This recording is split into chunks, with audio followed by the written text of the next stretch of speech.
En un planteamiento más amplio en el que no me puedo extender, podríamos elevar el debate a si lo que hay que hacer es fusionar registro y catastro o simplemente colaborar intensamente hasta coordinarse, como es el enfoque que tenemos en nuestro ordenamiento jurídico, porque la fusión de instituciones tan distintas como el registro, que vela por la legalidad, que la legalidad es un requisito para que entre en el registro, con el catastro, que lo que tiene que hacer es reflejar la realidad, aunque sea ilegal, conciliar ambos principios esenciales que son contradictorios por un sistema de fusión daría al traste con la garantía de legalidad que uno aporta y la garantía de eficacia y recaudación tributaria. Por eso se trabaja más en la línea de la colaboración y la cooperación. En esa línea necesitamos como herramientas técnicas un lenguaje común, que no puede ser otro que el de la georreferenciación. Evidentemente, ningún registrador ni nadie va a venir defendiendo que el lenguaje que hay que utilizar sea el literario. No puede ser otro que el de la georreferenciación, en el que ustedes son expertos. Y el canal de comunicación tampoco puede ser ni seguir siendo el de yo te envío lo que he hecho y tú procesas lo que he hecho y me lo vuelves a enviar en papel, porque no sirve. Tiene que ser un sistema de interoperabilidad, porque el lenguaje de la georreferenciación permite además utilizar el canal ágil de la georreferenciación, superposición de información generada por distintos operadores.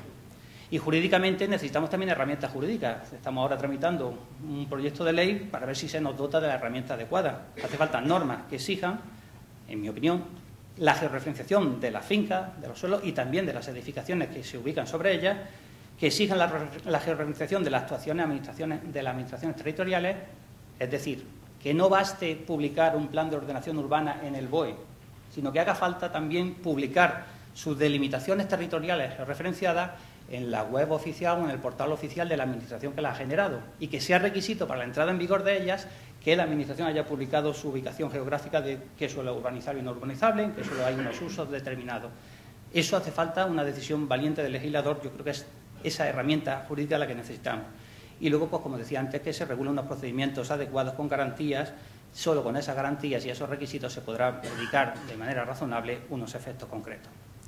Vamos a mencionar en qué situación estamos y a dónde nos puede llevar el proyecto de ley, muy brevemente. Partimos, y tengo que ser rápido, de la Ley 13 del 96, que tuvo un aspecto muy positivo y otro bastante negativo. Como aspecto positivo fue la que dijo por primera vez: no se van a seguir inmatriculando fincas si no traen una base gráfica. Chapó, olé, ojalá hubiera sido mucho antes. Ese era el aspecto positivo. El aspecto negativo es que dijo: esa base gráfica no va a ser prioritariamente la catastral si está mal otra, sino solo y exclusivamente la catastral. Solo y exclusivamente certificación catastral. Entonces consiguió el lado negativo de que, como el catastro refleja la realidad, y al reflejar la realidad puede constatar ilegalidades, una invasión de un propietario a la fuerza, roturando la finca del vecino y vallándola, pues sale la foto aérea y lo que refleja catastro, y aparece una finca que no responde a la realidad, que refleja una ilegalidad civil. Y también puede ocurrir que haya una invasión de la propiedad del dominio público y esté reflejada en catastro. O puede ocurrir cualquier tipo de parcelación ilegal. Es decir, las ilegalidades están reflejadas en catastro porque lo exige la gestión tributaria, no vamos a eximir de pagar impuestos a los ilegales.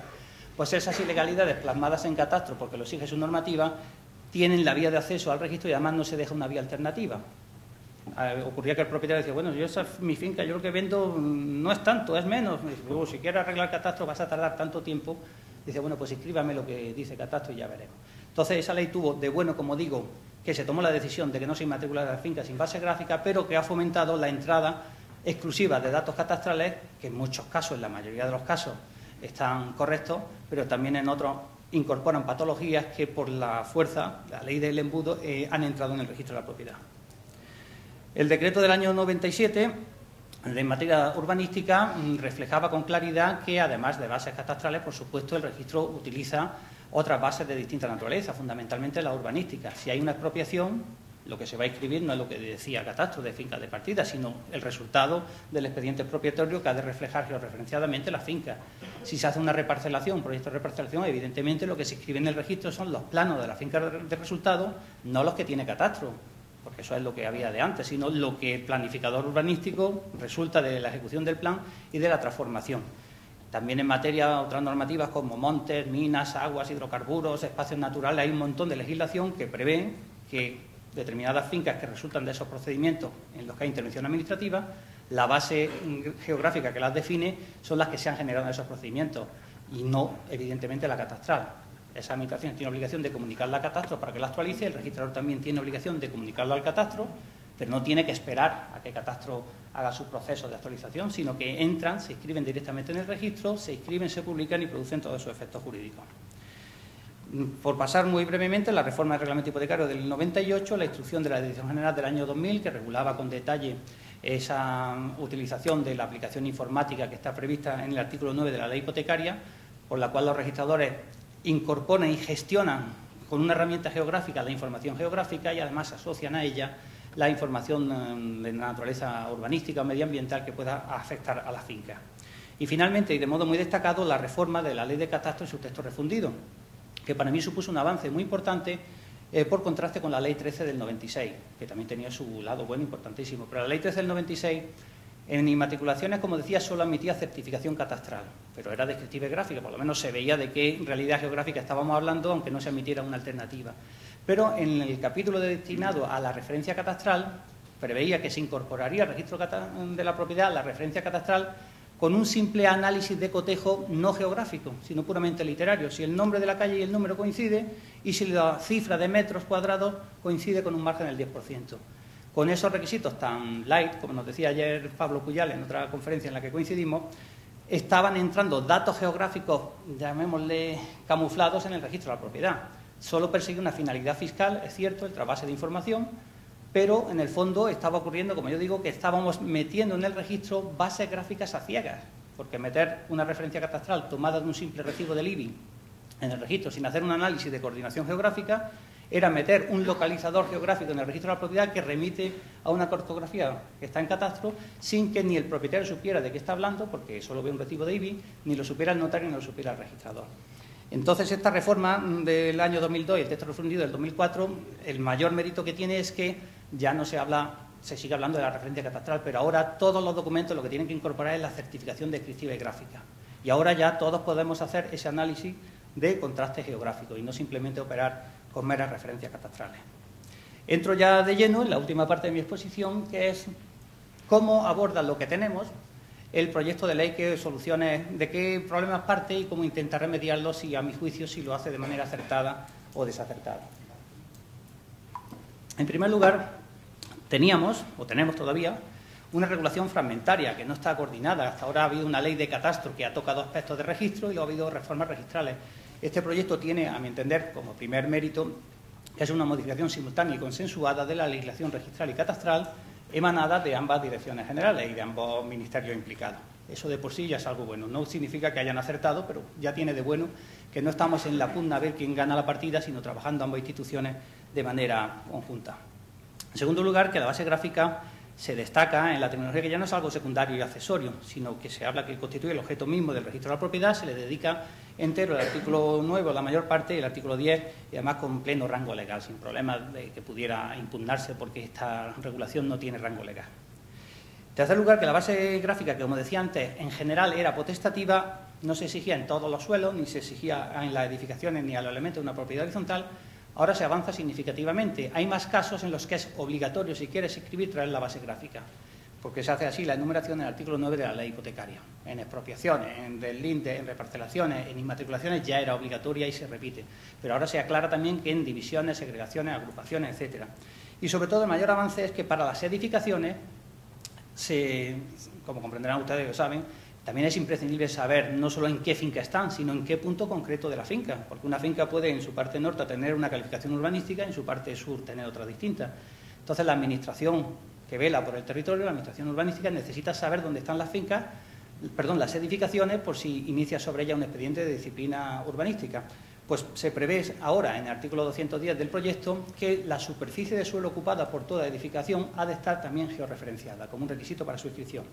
Y dando un paso más, que ya no hablamos de georreferenciación de suelos, pero sí de identificación precisa del objeto del derecho de propiedad, cuando ese objeto del derecho de propiedad no es un suelo, ni un suelo ocupado por edificación, sino es un elemento de una propiedad horizontal, por ejemplo el trastero 7, el trastero 4, hacemos una escritura en que te vendo a ti el 7 y a ti el 4, y luego ustedes dos, ¿cuál era el mío? ¿Dónde está? Si no hay un plano, pues se prevé que el libro del edificio que contiene el proyecto de edificación y una serie de documentos adicionales, que por la Ley de Ordenación de la Edificación los promotores están obligados a tener y a poner a disposición de los usuarios, La mejor manera de velar por los intereses de los usuarios es exigir que esa documentación, dentro de la cual hay documentación gráfica, como es el proyecto, se deposite, se archive en el registro de la propiedad para que pueda ser consultado por cualquier interesado. Eso ya estaba vigente en Cataluña, la legislación del suelo de Cataluña lo decía y lo dice, también está vigente en Andalucía por el Reglamento de Disciplina Urbanística de Andalucía, y aquí se da un paso muy significativo en esa clarificación, ya no tanto geográfica, pero sí gráfica, del objeto del derecho de propiedad al exigirse en el artículo 210. Decía también, la última parte de este cuadro, que hasta ahora no siempre hay un procedimiento con garantías para colindantes y terceros. Hay casos en los que la base gráfica resulta un procedimiento que ha tenido información pública, una reparcelación, una expropiación, incluso en las inmatriculaciones hay esa publicidad. El notario publica unos edictos, si no los publica el juez, si no los publica de todos modos el registrador. Hay una posibilidad muy poco efectiva, pero teóricamente formal, de conocimiento, impugnación y participación por los colindantes. Bueno, pues ahora se prevé que en ningún caso se escribiría una base gráfica sin un procedimiento mínimo, el del artículo 199, que para mí me parece muy razonable. Si la base gráfica que se trae al registro es la catastral, hay que notificar no a los titulares catastrales, que no les vamos a afectar, sino a los colindantes registrales. Y no hace falta recabar su consentimiento expreso, ni incluso se paraliza el procedimiento por el mero hecho de que se opongan, porque la oposición de un señor depende de usted quién sea. Si usted se opone, si usted no tiene legitimación registral para oponerse, no por eso va a dar al traste con el procedimiento. Por eso se dice que solo la oposición de titulares registrales paralizaría ese procedimiento y haría falta reconducirlo a una actuación judicial o a un deslinde. Decía, si la base gráfica se aporta de la catastral. Si la que se aporta es distinta de la catastral, además de notificar a los colindantes registrales, hay que notificar también a los colindantes catastrales y se le da el mismo trato, ¿no? Me parece un avance importante que, si queremos darle efectos jurídicos, como luego veremos, a esa base gráfica, haya un procedimiento. Algunos dirán que tenía que ser más riguroso y seguir consentimiento expreso, y otros dirán que vaya latazo de procedimiento, que así no corremos en la vía que queremos ir. A mí me parece muy razonable el término medio, a mi entender, que se adopta. Pero hay todavía más problemas persistentes que se abordan en el proyecto. Decía que no hay actualmente un sistema de publicidad geográfica efectiva. Hay una publicidad jurídica mediante edictos, mediante publicaciones en el BOE, pero si yo tengo una finca y van a inmatricular la de al lado de la mía, yo no me entero. Para que yo me entere haría falta que todos esos expedientes de inmatriculación, de cese de cabida, de reparcelación, como decía antes, se publicaran obligatoriamente en un geoportal geográfico y yo pudiera consultarlo cuando me venga en gana o suscribirme a una alerta geográfica. Digo, lo que ocurre en esta parte del territorio, que se me avise. Y cada vez que se fuera a iniciar un procedimiento, yo estoy avisado en mi ordenador de que se está tramitando una reparcelación o se está tramitando una expropiación o hay un señor que quiere inmatricular algo que puede pisar sobre mi finca. En este proyecto de ley sí se avanza en esa línea porque se prevé en los procedimientos de inmatriculación que, además de los edictos y las notificaciones, se podrá publicar en una aplicación en línea del Colegio de Registradores para dar publicidad geográfica de todos estos procedimientos, pero la pega está en el se podrá. A mi entender, tiene que ser absolutamente obligatorio. Otro de los problemas de partida que tenemos es que actualmente, por los antecedentes que he dicho, no hay una clara distinción entre qué es y qué pasa cuando simplemente hacemos constar la referencia catastral y qué es y qué pasa cuando sí hacemos un análisis de contraste geográfico sobre material cartográfico. Pues la ley también sale al paso de esa confusión que ha venido ocurriendo hasta ahora y los distingue con claridad. Hay una disposición adicional tercera que dice que, así como el 9.10 dice que las inscripciones de bases gráficas, de bases geográficas, sí van a producir el efecto de presumirse dónde está ubicada y delimitada la finca. En cambio, ese efecto legal no se predica de la mera constancia registral de la referencia catastral. Yo aplaudo esta disposición porque viene a remediar aquella confusión y mezcla que ocasionó la ley del 96. Al meter referencias catastrales a saco en el registro, quedaba en la duda qué efecto tenía eso. Ahora la ley lo distingue y lo depura. Lo que ha entrado como un plano gráfico, ha superado los controles registrales, podrá producir efectos de delimitación geográfica. Lo que ha entrado como mera referencia catastral servirá solo para la finalidad de colaboración tributaria, de que Hacienda detecte las transmisiones inmobiliarias, pueda girar los impuestos, pero no puede, en base a un simple recibo de IBI, generarse presunciones legales sobre la ubicación y la delimitación. También había problemas hasta ahora con el tema de las validaciones de oficio, las actuaciones que realizamos los registradores, porque necesitamos conocer qué fincas tenemos inscritas.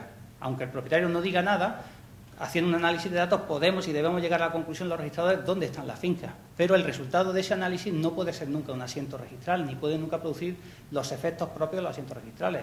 Produce otros efectos. Me ayuda a mí como registrador a que cuando me pidan publicidad podré detectar que la finca está ahí, pero hace falta deslindar lo que es una petición del propietario con el cumplimiento de los requisitos legales, con posible audiencia de colindante y con inscripción formal, que se ha de producir los máximos efectos jurídicos, de lo que es la investigación de oficio que hace y debemos hacer, porque nos lo dice una instrucción de la Dirección General de los Registradores, para tratar de averiguar dónde están las fincas.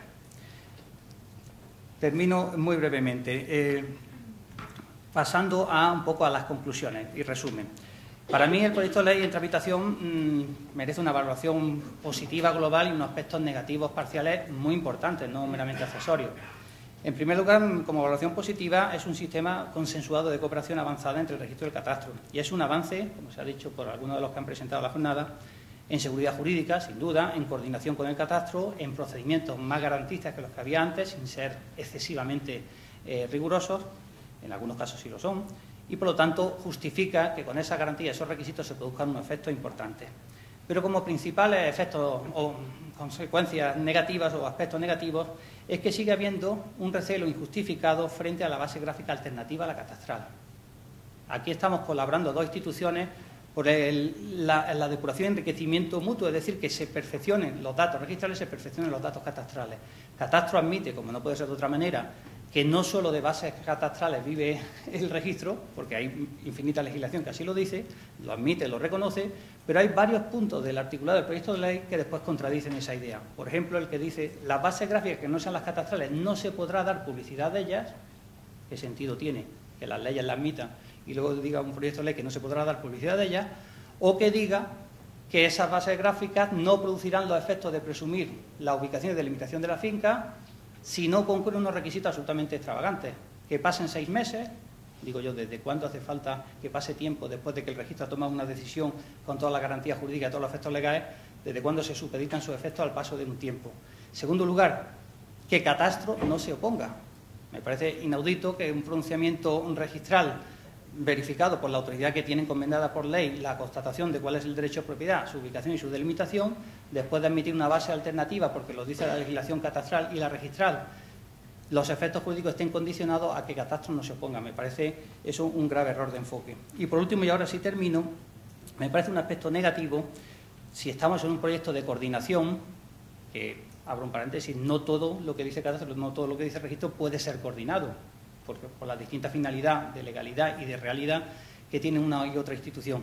Pero lo que sí puede y acaba siendo coordinado, cuando llegamos al caso de que una finca la tenemos idénticamente representada en catastro que en registro, bien porque al registro ha entrado la base catastral o bien porque ha entrado otra pero en catastro la han reflejado, y se etiqueta en ambas bases de datos como coordinada, y en el registro figura el identificador del catastro, que es la referencia catastral, y en catastro figura el identificador del registro, que se llama IDUFIR. Cuando estamos en ese estado de coordinación, a mi entender, no debería permitirse, sin causa justificada, que se pierda la coordinación. Y entiendo que si es una causa justificada, por ejemplo, que en esa finca se construyan edificaciones ilegales. Esas edificaciones ilegales no pueden inscribirse en el registro, pero no pueden dejar de reflejarse en el catastro por aquel tema de la tributación. Esa excepción la entiendo, porque está justificada. Y porque además realmente no es una excepción. Eso no significa que la finca como recinto geográfico quede descoordinada.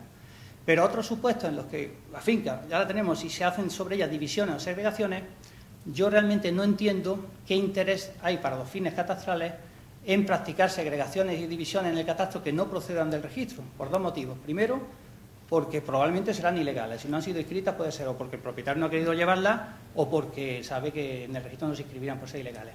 Y en segundo lugar, de todas maneras el territorio, sea uno o sean 20 trocitos, va a estar sometido a tributación, no se va a escapar nadie de tributación. Luego no entiendo que se siga permitiendo y fomentando que coordinar la finca se pierda esa coordinación en cuanto al recinto. Y la última idea que quería decir, que es la más novedosa, requeriría mucho tiempo para explicarla y defenderla, y no lo tengo, lo voy a reducir a 1 minuto,